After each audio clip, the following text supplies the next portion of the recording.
Mahalakshmi sales आपके लिए तैयार है लेटेस्ट कंज्यूमर अप्लायंसेस के साथ। Branded air conditioners, best brands, best offers के साथ आपके लिए अवेलेबल है महालक्ष्मी सेल्स में। एयर कूलर्स जो आपके पूरे घर में ठंडी हवा से आपके दिन को और खुशनुमा बनाए। Single door refrigerator, double door refrigerators, inverter battery, deep freezers, visi cooler, LED televisions, semi and fully automatic washing machines, water purifier, RO plus UV, आटा चक्की, water dispensers, water coolers, mini refrigerators, सभी appliances best brands के best offers के साथ आपके लिए available है Mahalakshmi sales में। क्लास विकास को YouTube पर सब्सक्राइब करें और बेल आइकन को भी दबाएं।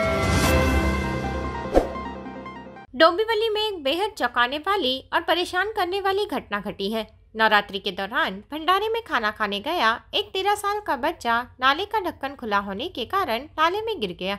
बच्चे के माता पिता दूसरों से कह रहे थे हमारा बेटा नाले में गिर गया है, उसे बचा लो, लेकिन बेसुध लोग खाने में व्यस्त थे। आखिरकार 2 घंटे के बाद एक युवक ने नाले में कूदकर लड़के को बाहर निकाला, लेकिन इलाज से पहले ही इस 13 साल के बच्चे आयुष कदम की मौत हो गई। डॉक्टरों का कहना था कि अगर आयुष को आधे घंटे पहले इलाज के लिए लाया जाता तो उसकी जान बच जाती। इस मामले में लापरवाही बरतने वाले मनपा और MMIDA अधिकारियों के खिलाफ कार्रवाई की मांग की जा रही है। इतना ही नहीं, प्रशासन से आयुष के परिवार को आर्थिक मदद देने की भी मांग की जा रही है।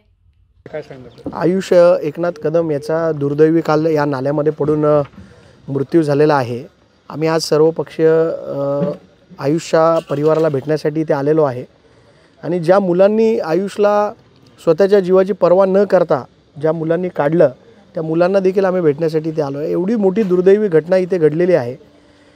MMRD असेल, कल्याण डोंबिवली महानगरपालिका असेल, यांच्या दुर्लक्षितपणामुळे त्या मुलाचा आज दुर्दैवी मृत्यू झालेला आहे। आज एखाद्याच्या परिवारातला जेव्हा एक तरुण लहान मुलगा जेव्हा जातो तेव्हा त्याच्या परिवारावरती काय शोककळा पसरते ते आज आपल्याला बघायला मिळत आहे।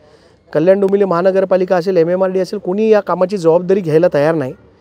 आपण बघत असाल तर माझ्या मागे रिंग रूटचं काम सुरू आहे आणि त्या रिंग रूटच्या कामामध्येच या इथून RMCच्या मोठ्या प्रमाणात गाड्या गेल्यामुळे हे झाकण तुटलं होतं अशी लोकांचं म्हणणं आहे आणि त्याचमुळे या मुलाचा दुर्दैवी मृत्यू झाला आहे। आमची प्रशासनाला मागणी आहे की या मुलाच्या परिवाराला 25 लाखाची मदत, आर्थिक मदत ही शासनाकडून मिळावी।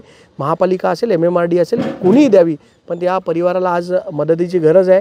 गरीब परिवार आहे, त्यांना मदत मिळावी अशी आमची सर्व पक्षांची मागणी आहे। पीडे रिपोर्ट, डोंबिवली, क्लास विकास। क्लास विकास को YouTube पर सब्सक्राइब करें और बेल आइकन को भी दबाएं।